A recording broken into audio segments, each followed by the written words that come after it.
ട്രംപും നരേന്ദ്രമോദിയും തമ്മിൽ വലിയ സൗഹൃദം ഉണ്ടായിരുന്നു. ഇപ്പോൾ രണ്ടുപേർ രണ്ട് വഴിക്കായി. അമേരിക്കയും ഇന്ത്യയും തമ്മിലുള്ള പ്രശ്നങ്ങൾ പൊതുവെ അറിയാമല്ലോ. എന്തുകൊണ്ടായിരിക്കും ഈ അകൽച്ചയ്ക്ക് കാരണം? കോൺഗ്രസ് കോൺഗ്രസിന്റെ ശക്തി നിങ്ങൾക്ക് അതുകൊണ്ട് കോൺഗ്രസിന്റെ പിടി അങ്ങ് വാഷിങ്ടണിലുണ്ട്. അല്ലേ ഞാൻ തമാശ പറഞ്ഞു. സംഭവം എന്താ വെച്ചാല് മോഡിയും ട്രംപുമായിട്ട് ഭയങ്കര ദോസ്തായിരുന്നല്ലോ മുമ്പ്, അയാളെ ഫസ്റ്റ് ടൈമിൽ. അപ്പോൾ ആ സമയത്ത് ഇലക്ഷൻ നടക്കുന്ന സമയത്ത് മോഡി അവിടെ പോയി ട്രംപിന് വേണ്ടി പരസ്യമായി കാൺവാസ് ചെയ്തു. ഹൗഡി മോഡിയൊക്കെ നീ നോക്കുന്നു. പക്ഷെ ഇലക്ഷൻ കഴിഞ്ഞപ്പോൾ ട്രംപ് തോറ്റു. ബൈഡൻ വന്നപ്പോൾ അത് നമ്മളവിടുത്തെ അമേരിക്കൻ ഇലക്ഷനിൽ നേരിട്ട് ഇടപെട്ടത് ശരിക്കും നമുക്ക് ട്രംപ് ജയിച്ചിരുന്നതിൻ്റെ പ്രശ്നമല്ലായിരുന്നു, തോറ്റത് കൊണ്ട് അത് വലിയ തിരിച്ചടിയായി മാറി. അല്ലേ തന്നെ ഈ ഡെമോക്രാറ്റ്സ് നമ്മളല്ല പെടുത്തല്ല, അതിൻ്റെ കൂടെയാണ് ഈ സംഭവം കൂടി. അപ്പം കോൺഗ്രസ്സുകാർ ഇവിടെ വലിയ പ്രശ്നമാക്കുകയും ചെയ്തിരുന്നു. ഇന്ത്യ ഡിപ്ലോമാറ്റിക്കലായിട്ട് ഭയങ്കര തിരിച്ചടിയാണ് അതാണെന്നൊക്കെ പറഞ്ഞു. മോഡീൻ്റെ ഒരു സ്വഭാവമാണ്. മോഡിയും പിണറായി വിജയനൊക്കെ അവർ എല്ലാത്തിനും മറുപടി അറിയാൻ പോകില്ലല്ലോ. പക്ഷെ ഇവർ ഈ വിമർശനങ്ങളൊക്കെ ശ്രദ്ധിക്കുന്ന ആളുകളാണ്. എനിക്ക് നന്നായിട്ട് അറിയാം. പിണറായിയാണ് മോഡിനെ പറ്റി എനിക്കറിയില്ല. പിണറായി നന്നായിട്ട് വിമർശനം ശ്രദ്ധിക്കുന്ന ആളാണ്. മൂപ്പർക്ക് അത് കൃത്യമായി മൂപ്പര് മെമ്മറിയിൽ വെക്കും. നല്ല വിമർശനമാണ് മൂപ്പര് മെമ്മറിയിൽ വെക്കുകയും ചെയ്യും. അപ്പം പിണറായി എനിക്ക് അറിയാമെന്ന് പറയാൻ കാരണം എന്ന് വെച്ചാൽ മൂപ്പരായിട്ട് ക്ലോസ് ആയിട്ടുള്ള കുറേ ആളുകൾ കണ്ണൂരുള്ള നമ്മളെ സുഹൃത്തുക്കളാണ്. അപ്പോൾ അവർ പറയും അങ്ങനെ പണ്ടേ അങ്ങനെയാണെന്ന് പറയും.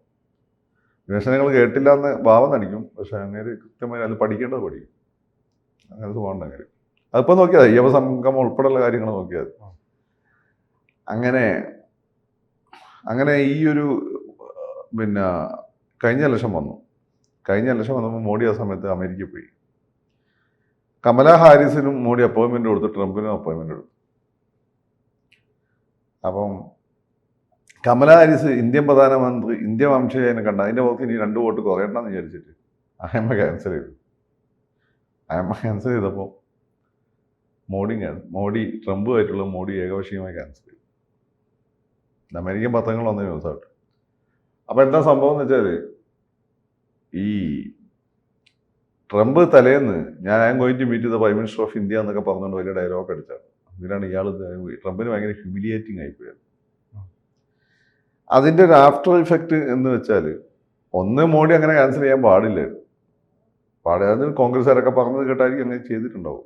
കാരണം അത് ഡിപ്ലോമാറ്റിക്കലി ഇൻ കേസ് കമല ജയിച്ചാൽ അത് പണിയാവണ്ട എന്ന് വിചാരിച്ചിട്ടായിരിക്കും ചെയ്തിട്ടുണ്ടാവുക. എങ്കിലും ആദ്യം പോയി അപ്പോയിൻമെൻറ്റ് കൊടുക്കണ്ടായിരുന്നു. മോഡിക്ക് പൊതുവെ അങ്ങനെ അബദ്ധം പറ്റാറില്ല.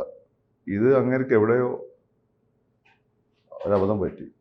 ഈ നോട്ട് നിരോധനം അങ്ങേർക്ക് പറ്റിയൊരു അബദ്ധമെന്ന് അങ്ങനെ ക്ലോസ് ആയിട്ട് ആ സമയത്ത് ഉണ്ടായിരുന്ന ചില ബ്യൂറോക്രാറ്റ്സ് വന്നിട്ടുണ്ട്. അത് മോഡിനെ ആരോ തെറ്റിദ്ധരിപ്പിച്ചാണ്. അതുപോലെ രണ്ടാമത്തെ അവതാന്ന് തോന്നിയിരിക്കുന്നു. അപ്പം പക്ഷെ നോട്ട് നിരോധനത്തിൽ മൂപ്പര് കരയേറി, പക്ഷെ മൂപ്പര് ഒപ്പിച്ചെടുത്തു. ഇതെന്ന് വെച്ചാൽ അത് കഴിഞ്ഞപ്പോൾ ട്രംപ് അധികാരത്തിൽ വന്നപ്പോൾ നമ്മൾ വിചാരിച്ച മോഡിനെ ആണ്. അല്ല, പക്ഷേ പിന്നീടുണ്ടായ സംഭവ വികാസങ്ങളെല്ലാം ഇത്രയും രൂക്ഷമായിരുന്നു. അതല്ല പ്രശ്നങ്ങളല്ല. ഞാനതിനെങ്ങനെ അന്വേഷിച്ചുകൊണ്ടിരിക്കുകയാണ്. കഴിഞ്ഞ ദിവസമാണ് എനിക്കൊരു ഫണ്ട് അമേരിക്കയിൽ ഉള്ള സർക്കുലേറ്റ് ചെയ്യുന്ന ചില സാധനങ്ങൾ പറഞ്ഞു തന്നു, അയച്ചു തന്നു. അവിടുത്തെ ഇതൊന്നും ഇവിടുത്തെ മീഡിയയിൽ വലിയ രീതിയിൽ റിപ്പോർട്ട് ചെയ്യപ്പെട്ടില്ല. അവിടുത്തെ മീഡിയയിൽ റിപ്പോർട്ട് ചെയ്യപ്പെട്ടു. അതായത് ഇന്തോ അമേരിക്കൻ ബന്ധങ്ങൾ പ്രത്യേകിച്ച് വളരെ കാര്യമായിട്ട് ഇപ്പോൾ അവിടുത്തെ മീഡിയ ശ്രദ്ധിക്കുന്നുണ്ട്. അപ്പോൾ ഇതിൻ്റെ പ്രശ്നം എന്ന് വെച്ചാൽ ഇദ്ദേഹം അധികാരത്തിൽ വന്നപ്പം സ്ഥാനാരോഹണത്തിന് ഉറപ്പായി മോഡിയെ ക്ഷണിക്കുമെന്ന് നമ്മൾ പ്രതീക്ഷിച്ചത്. ഞാൻ വിചാരിച്ചു മോഡിക്ക് സമയമില്ലാത്തതുകൊണ്ട് പോകാതിരുന്നതാണ്. സംഭവം അതല്ല. അങ്ങനെ അംബാനിയെ വിളിച്ചു, മോഡിനെ വിളിച്ചു. അന്ന് തുടങ്ങിയ പ്രശ്നമാണ്. പിന്നെ അതിങ്ങനെ പലതരത്തിലും മുങ്ങിച്ചു. അത് കഴിഞ്ഞിട്ട് നമ്മൾ കണ്ടത് നമ്മളൊന്നും ഇത് മനസ്സിലാക്കിയിട്ടില്ലായിരുന്നു. ഇത് നമ്മൾ ആദ്യം ശ്രദ്ധിക്കുന്നത് വെച്ചാൽ തീരുവ വന്ന സമയത്ത് ഇങ്ങനെ പറയും, the Indian prime minister has just left, he's A fund but business is business എന്നോ. ഇന്ത്യൻ പ്രധാനമന്ത്രി എൻ്റെ സുഹൃത്താണ്, ഇപ്പം പോയതേ ഉള്ളൂ, നമ്മൾ സംസാരിച്ചിരുന്നു. പക്ഷേ ബിസിനസ് ഈസ് ബിസിനസ്സാണ്. ഇത് പറഞ്ഞപ്പോൾ എന്തോ ഒരു പന്തികേട് കൊടുത്തു. അത് കഴിഞ്ഞ് കുറച്ച് കഴിയും എന്ത് സംഭവിക്കുന്നത് വെച്ചാൽ പാകിസ്ഥാൻ ഇന്ത്യയിൽ ഭീകരാക്രമണം നടത്തും. നീ ഒരു കാര്യം ഉറപ്പിച്ചു, പാകിസ്ഥാൻ ഇന്ത്യയിലെ ഭീകരാക്രമണം മേജറായി ഇന്ന് നടത്തുകയാണെങ്കിൽ അത് ചൈനയും അമേരിക്കയായിട്ട് ആലോചിക്കാതെ ചെയ്യില്ല. കാരണം തിരിച്ചടി വന്നാൽ അവരെ സപ്പോർട്ടില്ല, അവർക്ക് പിടിച്ചേക്കാൻ പറ്റില്ല. അതവർ അറിഞ്ഞു കൂട്ടി തന്നെ ചെയ്തതാണ്. അങ്ങനെ അതൊരു മോഡിക്കുള്ളൊരു ഹിൻ്റായിരുന്നു. മോഡി അപ്പം പിന്നെ അമേരിക്കയുടെ സപ്പോർട്ടില്ല മോഡി എന്ത് ചെയ്യും എന്നുകൂടി ഇവർ കാണിയത്. അപ്പം മോഡി ശക്തമായി തിരിച്ചടിച്ചത് ന്യൂക്ലിയർ വാറിലേക്ക് പോവുകയായിരുന്നു. ഉറപ്പായിരുന്ന കാര്യം. നാലാമത്തെ ദിവസം ന്യൂക്ലിയർ വാറിലേക്ക് പോവുകയായിരുന്നു. ആ ന്യൂക്ലിയർ വാറിലേക്ക് പോകാതിരിക്കാൻ കാരണം അമേരിക്കയുടെ ഇടപെടലല്ല. പക്ഷെ ഇത് പാകിസ്ഥാൻ ട്രംപിന്റെ അവകാശവാദം അപ്പോൾ ശരിയാണോ? ഞാൻ ഇടപെട്ടാണ്. ശരിയാണ്. അല്ലേ നിർത്താൻ പറ്റില്ല ഇത്. കാരണം മോഡി അടിച്ചാൽ തിരിച്ചടിക്കുന്ന ഉറപ്പാണ്. പാകിസ്ഥാൻകാർ നമ്മൾ 2-3 അറ്റാക്ക് അവിടെ നടത്തിയോടുകൂടി അവന്മാരെ കിളി പോയി. പിന്നെ അവന്മാരെ കയ്യിലുള്ള മറ്റൊരു സാധനമാണ് അവന്മാരെ എടുത്ത് ഉപയോഗിക്കാൻ റെഡിയായി. അപ്പം ട്രംപ് അത് കളി കണ്ടുകൊണ്ടിരുന്ന ട്രംപിന് മനസ്സിലായി മെനക്കേടാവും. വൺസ് ഒരു ന്യൂക്ലിയർ വാർ പൊട്ടിപ്പോപ്പെട്ടാൽ പിന്നെ അത് പ്രൊലിഫറേറ്റ് ചെയ്യും. ഇവിടെ ഒന്നും നിൽക്കില്ല ഈ സംഭവം. ഇന്നിപ്പോൾ നീ കാണുന്ന മറ്റേ മിഷൻ ഇമ്പോസിബിൾ എന്താണ് ഫൈനൽ റെക്കണിങ് ഒരു പുതിയ പടം ഉണ്ടല്ലോ, അത് കണ്ടാൽ എനിക്ക് മനസ്സിലായി ഇത് ഇവിടെ നിൽക്കില്ല ഈ സാധനം. അങ്ങനെ ട്രംപ് അവരെ വിളിച്ച് പറഞ്ഞു നിർത്തിക്കോ. ഇത് ഇങ്ങോട്ട് വിളിച്ചപ്പോൾ മോഡി പറഞ്ഞിട്ടുണ്ട് അവരോട് ഇങ്ങോട്ട് വിളിക്കാൻ പറഞ്ഞു. ഇതാണ് സംഭവിക്കുക. പക്ഷെ മോഡി സമ്മതിക്കില്ല. കാരണം നമ്മൾ പാകിസ്ഥാനെ പോലല്ല. നമ്മളെ പരമാവധി ഇടത്തിൽ വേറൊരാൾ പിന്നെ ഇടപെടുന്ന നമുക്ക് അംഗീകരിക്കാൻ പറ്റില്ല. മോഡിക്ക് നിർത്തണമുണ്ട്. ന്യൂക്ലിയർ വാറിലേക്ക് പോകണമെന്ന് മോഡിക്ക് താല്പര്യമില്ല. അങ്ങനെ ന്യൂക്ലിയർ വാർ പിടിച്ചാൽ കിട്ടില്ല.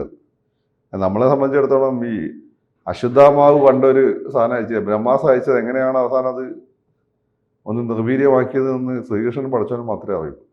ശ്രീകൃഷ്ണൻ നിങ്ങളെഴുതും, പഠിച്ചാൽ നമ്മളെഴുതും. അതാണ് ഇവർക്കേ അറിയുള്ളൂ. അപ്പോൾ അറിയാലോ കഥ. നമുക്ക് നമ്മളെ ഓർമ്മയിൽ ഈ സാധനം കിടക്കുന്നത് അത് ന്യൂക്ലിയർ ആയുധങ്ങൾ നമ്മൾ ഡെവലപ്പ് ചെയ്തിട്ടുണ്ടെങ്കിൽ ലോകത്ത് ഏറ്റവും അവസാനം ന്യൂക്ലിയർ ആയുധം ഉപയോഗിക്കുന്ന രാജ്യം ഇന്ത്യയായിരിക്കും. നമുക്കറിയാം അതിൻ്റെ ഒരു പൊട്ടൻഷ്യൽ അറിയാം, അതിൻ്റെ ഒരു ഭീകരതയെ നമുക്കറിയാം. അങ്ങനെയാണെങ്കിൽ ഈ വ്യക്തി വൈരാഗ്യം എങ്ങനെയായിരിക്കും അവസാനിക്കുക? ഇതെങ്ങനെ അവസാനം ഇതിൻ്റെ കൂടെ ഇപ്പം ബിസിനസ് കൂടി വന്നിട്ടുണ്ടല്ലോ. അപ്പോൾ അത് കഴിഞ്ഞ് പക്ഷെ ട്രംപിന് അതിൻ്റെ ഇടയ്ക്ക് നോബൽ സമ്മാനം കിട്ടണം. ഇന്ത്യ പാകിസ്ഥാൻ യുദ്ധം അവസാനിപ്പിച്ച ന്യൂക്ലിയർ അവസാനിപ്പിച്ചത് അതിൽ വലിയ സാധനമല്ലല്ലോ. മോഡി സമ്മതിക്കണ്ടേ? അങ്ങനെ ഇതിപ്പോൾ ഒരു ഈഗോ പ്രശ്നമായി മതി. അയ്യപ്പനും കോശിയായിട്ട് മാറിയിട്ടുണ്ട് ഇപ്പോൾ ഈ സംഭവം.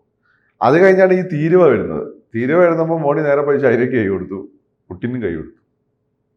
അപ്പം ഇത് ഫലത്തിൽ ഇപ്പം പുട്ടിനും ഷീ ജിൻപിങ്ങും ഒക്കെ ഉണ്ടെങ്കിൽ പോലും വരുന്നത് ഒരു ഈഗോ ക്ലാഷ് ആയിട്ടാണ്. അയ്യപ്പനും കോശിയും തോന്നുന്നത് ട്രംപും മോഡി നമ്മൾ ഈഗോ ക്ലാഷ് ആയിട്ടാണ്. അമേരിക്കയിൽ നമുക്കുണ്ടായിരുന്ന അഡ്വാൻറ്റേജ് ട്രംപിന് പൊതുവെ ഒരു മോഡിയോടുള്ള ഒരു താല്പര്യം ഉണ്ടായിരുന്നു. അത് നമുക്കൊരു അഡ്വാൻറ്റേജ് ആയിരുന്നു.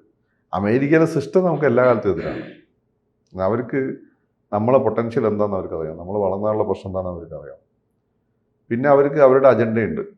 അവർക്ക് ഇത് അമേരിക്കയുടെ ഫിലിപ്പൈൻസ് പോലെ ഒരു രാജ്യമാക്കി മാറ്റണം, അല്ലെങ്കിൽ സൗത്ത് കൊറിയ പോലെ.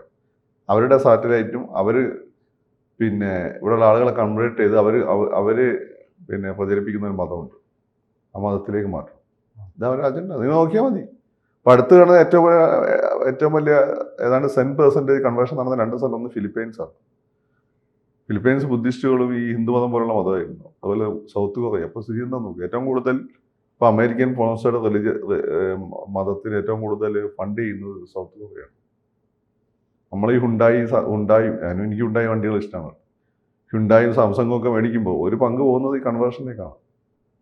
കാരണം അവർ ഈ സോഷ്യൽ സെക്യൂരിറ്റി എന്ന് പറഞ്ഞിട്ടുള്ള ഇതുണ്ടല്ലോ, എന്താണ് CSR, ലാഭത്തിന്റെ ഒരു ഭാഗം ഈ സാമൂഹ്യ സേവനത്തിൽ അത് ഇൻഡയറക്റ്റ്ലി ഫണ്ട് ചെയ്തിട്ട് ഈ പറയുന്ന കൺവേർഷൻ ലോബിക്ക് കിട്ടുന്നുണ്ട്. പക്ഷെ അവരുടെ പ്രോഡക്ട്സ് കൊള്ളാം, അതുകൊണ്ടാണ് നമ്മളത് മേടിക്കുന്നത്. അപ്പം പിന്നെ ഈ ഹുണ്ടായി ഇടയ്ക്ക് എന്തോ ഒരു പരസ്യത്തിൽ പാകിസ്ഥാൻ കൊടുത്ത പരസ്യം ഇന്ത്യ വിരുദ്ധമായിരുന്നു. അത് കാശ്മീർ പാകിസ്ഥാൻ്റെ ഭാഗമായി കാണിച്ചു. എന്തോ ഒരു പ്രശ്നം ഇടയ്ക്കുണ്ടായിരുന്നു ഹുണ്ടായിട്ട്. അപ്പം ഇത് അമേരിക്കയുടെ ഒരു മോഡലാണ്. അപ്പോൾ അവർക്ക് ആ അജണ്ട ഇന്ത്യയിലും ഉണ്ട്. അപ്പോൾ അത് പക്ഷേ ട്രംപിന് വലിയ പ്രോബ്ലം അല്ലായിരുന്നു, അത് അമേരിക്കൻ സിസ്റ്റത്തിന് അത് പ്രോബ്ലം ആയിരുന്നു. പിന്നെ മോഡി എന്ന് വെച്ചാൽ അയാൾ ഇതൊന്നും സമ്മതിക്കുന്നില്ല. ഈവൻ കോൺഗ്രസ് ഇന്ദിരാഗാന്ധി പോലും സമ്മതിച്ചിട്ടില്ല. ഇന്ദിരാഗാന്ധി രാജീവ് ഗാന്ധി മരിച്ചതിന് ശേഷമാണ് അവരിവിടെ ശക്തിപ്പെട്ടത്, ഈ ലോബി ശക്തിപ്പെട്ടത്. അതുവരെ നോർത്ത് ഈസ്റ്റിലൊക്കെ കുറച്ച് കിടന്ന് കളിച്ചു എന്നല്ലാതെ പിന്നെ നടന്നിട്ടില്ല. ഇന്ദിരാഗാന്ധി രാജീവ് ഗാന്ധി മരിച്ചതിന് ശേഷമാണ് ഈ ലോബി ശക്തിപ്പെട്ടത്. അതിനുശേഷം അവരൊക്കെ തടയിടുന്നത് മോഡിയാണ്. അപ്പോൾ അമേരിക്കൻ സിസ്റ്റത്തിന് ഓൾറെഡി മോഡീനെ ഇഷ്ടമല്ല, സിസ്റ്റത്തിന്. കാരണം അവർക്ക് ഒരു ശക്തനായ ഇന്ത്യൻ ഭരണാധികാരി അവർക്ക് സഹിക്കാൻ പറ്റില്ല, അവരുടെ കാര്യങ്ങളൊന്നും നടപ്പിലാക്കാൻ പറ്റില്ല. അല്ല, അവർ വിചാരിച്ച മോഡി ഗുജറാത്ത് കലാപത്തിൻ്റെ ഒക്കെ പിന്നിൽ മോഡി എന്നൊക്കെ പറയുമ്പോൾ അങ്ങേരെ ഭ്രാന്തനായിരിക്കും, ഇവിടെ നിന്ന് മുസ്ലിങ്ങളെ കൊല്ലും. അപ്പോൾ മുസ്ലിങ്ങളെ കൊല്ലുന്നതോടുകൂടി അത് വന്ന് മുസ്ലിങ്ങളെ സേണ്ടായിട്ടല്ല ആ കാര്യം പറഞ്ഞുകൊണ്ട് ഇന്ത്യയിൽ ഇടപെടാന്നൊക്കെ വിചാരിച്ചിരിക്കുകയായിരുന്നു. മോഡി അന്ന് ഗുജറാത്തിൽ അത് സംഭവിച്ചു പോയി, അത്രയേ ഉള്ളൂ.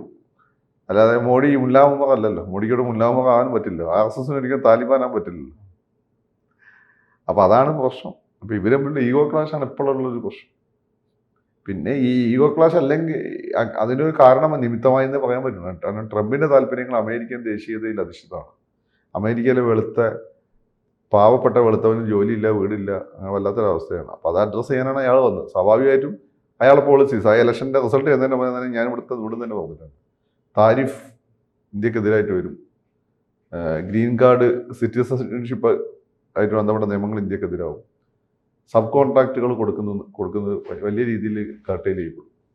അപ്പോൾ അത് കുറച്ച് സ്പീഡ് കൂടി എന്നുള്ളതാണ് ഇപ്പോൾ നമ്മൾ കാണുന്നത്. അല്ലെ ഒരുപക്ഷെ അയാൾ മയത്തിൽ നീങ്ങുമായിരുന്നു.